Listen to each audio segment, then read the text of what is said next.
நீ உன்னை அறிந்தால் உலகத்தில் போராடலாம். உயர்ந்தாலும் தாழ்ந்தாலும் தலை வணங்காமல் நீ வாழலாம். நரமானவன் அழிவதில்லை, எந்த நிலையிலும் உனக்கு மரணமில்லை என்றார் கவியரசு கண்ணதாசன் அவர்கள். 1927 ஜூன் 24 பிறந்த இவரை நாம் இன்று நினைவு கூறுவோம்.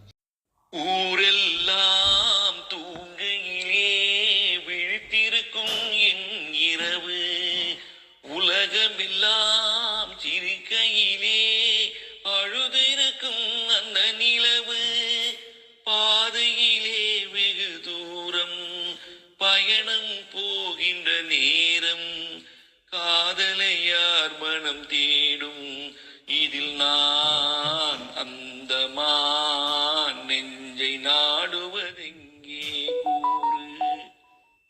ஓடும் மேகங்களே ஒரு சொல் கேளீரோ. அனுபவமே கடவுள் என்ற ஒரு கவிதையில் கவிஞர் இவ்வாறு எழுதுகிறார். பிறப்பென வருவது யாதெனக் கேட்டேன், பிறந்து பாரன இறைவன் பணித்தான். முதுமை என்பது யாதெனக் கேட்டேன், முதிர்ந்து பாரன இறைவன் பணித்தான். வெறும்பை என்பது என்னெனக் கேட்டேன், வாடிப்பாரன இறைவன் பணித்தான். அனுபவத்தே தான் அறிவது வாழ்க்கையெனில் ஆண்டவனே நீ ஏன் எனக் கேட்டேன். ஆண்டவன் சற்று அருகே நெருங்கி அனுபவம் என்பதே நான் தான் என்றான். அனுபவங்களை பாடல்கள் மூலம் ஒரு தலைமுறைக்கே தாய்ப்பாலாய் புகட்டியவர் கவியரசு கண்ணதாசன் அவர்கள். மனமே உனக்கு மறக்க தெரியாதா, பழக தெரிந்த உயிரே உனக்கு விலக தெரியாதா, உயிரே விலக தெரியாதா. கல்லைத்தான் காய்ச்சித்தான் குடிக்கத்தான் இறைவன் கற்பித்தானா, இல்லை பொன்னைத்தான் எனக்குத்தான் கொடுத்துத்தான் ரட்சித்தானா? சில பாடல்கள் உருவான பின்னணியை பார்ப்போம்.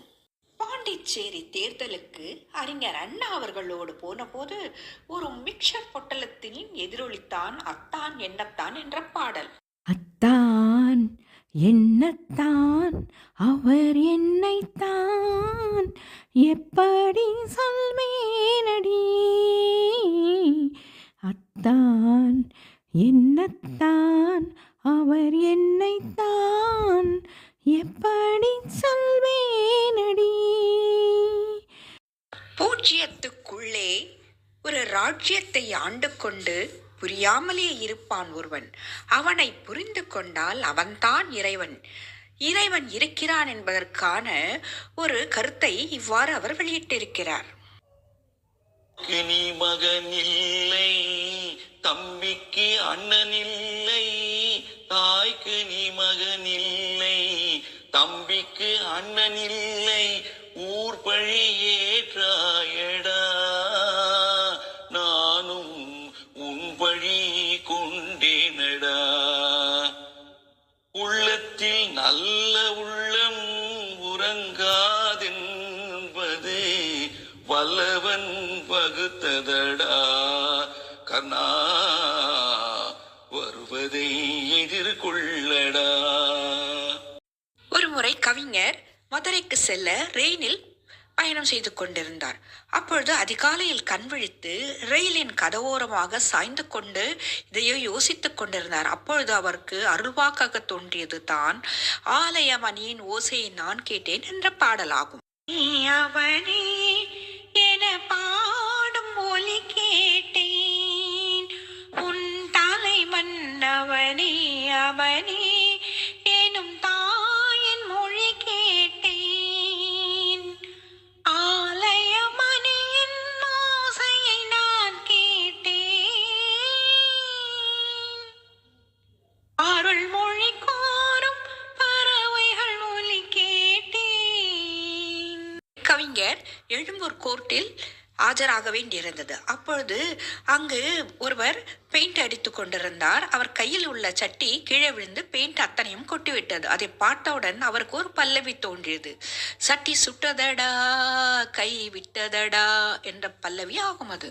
தெய்வம் இருந்து பார்த்து கொண்டதடா, மீதி மனதில் மிருகம் இருந்து ஆட்டி வைத்ததடா, ஆட்டி வைத்த மிருகம் இன்று அடங்கி விட்டதடா, ஆட்டி வைத்த மிருகம் இன்று அடங்கி விட்டதடா, அமைதி தெய்வம் முழு மனதில் கோயில் கொண்டதடா, சட்டி சுட்டதடா கை விட்டதடா, புத்தி கெட்டதடா நெஞ்சு 9 ஓட்டைக்குள்ளே ஒரு துளி காற்றை வைத்து சந்தையில் விற்று விட்டான் ஒருவன்.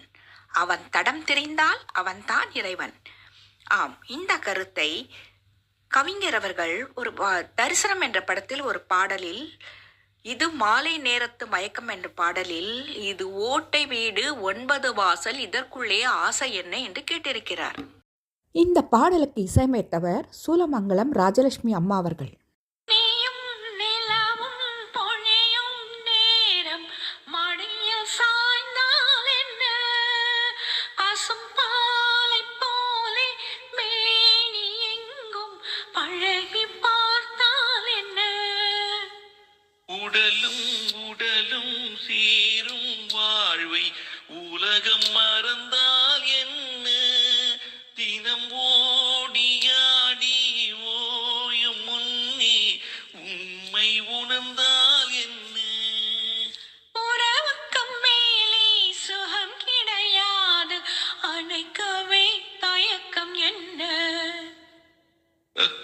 இது ஓட்டை வீடு 9 வாசல் இதற்குள்ளே ஆசை என்ன, இது மாலை நேரத்து மயக்கம், இது கால தேவனின் கலக்கம். சங்க இலக்கிய பாடல் ஒன்று, அதை திரைப்படத்திற்கு கொண்டு வந்திருக்கிறார் கவிஞர். அதாவது தலைவி நேரம் கழித்து வருகிறாள், தலைவனுக்கு அந்த காரணம் தெரியாமல் குழம்புகிறான். பின் தன்னை ஒரு பொன் ஒன்று துரத்தியதாகவும் அதனிடமிருந்து தப்பி வந்ததாகவும் தலைவி கூறுகிறாள். இந்த வழி மீது யார் உன்னை கண்டார், உன் வலை கொஞ்சம் கை மீது பரிசென்ன தந்த, உன்மல கூந்தல் அலை பாய அவர் என்ன சொன்னார், உன் வடிவான இதழ் மீது சுவை என்ன தந்த, உன் மண்டொன்று மலரென்று முகத்தோடு மோத, நான் வளை கொண்ட கையாலே மெதுவாக மூட, என் கருங்கூந்தல் கலைந்தோடி மேகங்களாக, நான் பயந்தோடி வந்தேன் உன்னிடம் உண்மை கூற, நீ இல்லாமல் யாரோடு உறவாட வந்தேன், உன் இளமைக்கு துணையாக தனியாக வந்தேன். கவிஞர் வாலி அவர்கள் திருச்சி வானொலி நிலையத்தில் அறிவிப்பாளராக பணிபுரிந்து கொண்டிருந்தார். அவருக்கு திரைப்படங்களில் பாடல் எழுதும் ஆசை வந்தது. அவர் சென்னைக்கு வந்து பலமுறை முயற்சி செய்தார். ஆனால் அவருக்கு வெற்றி கிடைக்கவில்லை. அவர் சோர்ந்து மனமுடைந்து திருச்சி திரும்பும்போது வழியில் இந்த பாடலை கேட்டார். அதாவது கண்ணதாசன் அவர்கள் எழுதிய மயக்கமா கலக்கமா பாடல் கேட்டவுடன் அவருக்கு உத்வேகம் பிறந்தது. மறுபடியும் சென்னைக்கு வந்து முயற்சி செய்தார். அவருக்கு வெற்றி கிடைத்தது. என்றால் 1000 இருக்கும், வாசல் தோறும் வேதனை இருக்கும், வந்த துன்பம் எதுவென்றாலும் வாடி நின்றால் ஓடுவதில்லை, வாடி நின்றால் ஓடுவதில்லை, எதையும் தாங்கும் இதயம் இருந்தால் இறுதி வரைக்கும் அமைதி இருக்கும், மயக்கமா கலக்கமா மனதிலே குழப்பமா வாழ்க்கையில் நடுக்கமா. கமல்ஹாசன் நடித்த 3ஆம் பிறை படத்திற்கு கண்ணே கலைமானே என்ற பாடலை கண்ணதாசன் அவர்கள் எழுதி கொடுத்தார். அவர் இளையராஜாவிடம் கொடுக்கும்போது இதுதான் என்னுடைய கடைசி பாடல் என்று சொல்லிக் கொடுத்தார். அவ்வாறே நடந்து முடிந்தது. 1981 அக்டோபர் 17 காலமானார். கனவினை வளர்த்தே கண்மணி உன்னை நான் கருத்தினில் நிறைத்தேன். உனக்கே உயிரானேன் என்னாலும் என்னை நீ மறவாதே. நீ இல்லாமல் இது நிம்மதி, நீதானே என்றும் என் சந்நிதி. கண்ணி கலைமானி கன்னிமயில் என கண்டேன் உனை நானே.